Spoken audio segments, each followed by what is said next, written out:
بہت پرانی بات ہے، ایک جادوئی جنگل میں نور نام کی ایک چھوٹی پری رہتی تھی۔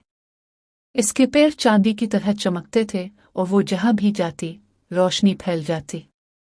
ایک رات آسمان سے ایک تارا ٹوٹ کر جنگل میں گر گیا۔ نور نے دیکھا کہ تارا زمین پر پڑا رو رہا ہے۔ تم کیوں رو رہے ہو؟ نور نے پوچھا۔ تارے نے کہا، میں آسمان سے گر گیا ہوں، اب میں واپس نہیں جا سکتا۔ میرے بغیر آسمان کا ایک کونا اندھیرا ہو گیا ہے۔ نور کا دل بھر آیا۔ اس نے سوچا کہ کچھ نہ کچھ کرنا ہوگا۔ وہ تارے کو لے کر بوڑھے درخت دادا بلوط کے پاس گئے۔ دادا بلوط صدیوں پرانا درخت تھا جسے سب کچھ معلوم تھا۔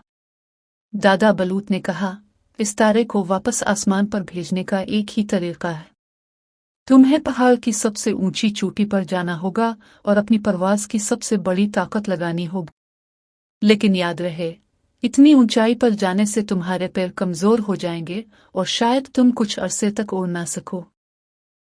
نور نے ایک لمحہ بھی نہیں سوچا اور بولی، کوئی بات نہیں، کسی کا دکھ دور ہو تو یہ قربانی کیا چیز ہے۔ وہ تارے کو اپنے ہاتھوں میں تھامے پہاڑ کی چوٹی پر پہنچ۔ اس نے اپنی پوری طاقت سے اڑان بھری اور تارے کو آسمان کی طرف چھوڑ دیا۔ تارا سنسناتا ہوا اوپر گیا اور اپنی جگہ جا کر چمکنے لگا۔ آسمان کا اندھیرا کونا پھر روشن ہو گیا۔ نور واپس نیچے آئی۔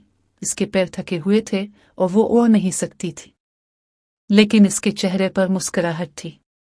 اس رات پورے جنگل کی پریاں، جانور اور درخت نور کے پاس آئے اور اس کا شکریہ ادا کیا۔ تارے نے آسمان سے چمک چمک کر نور کو سلام کیا۔ چند دنوں بعد نور کے پیر پھر سے مضبوط ہو گئے اور اس بار وہ پہلے سے بھی زیادہ روشن چمکتے تھے۔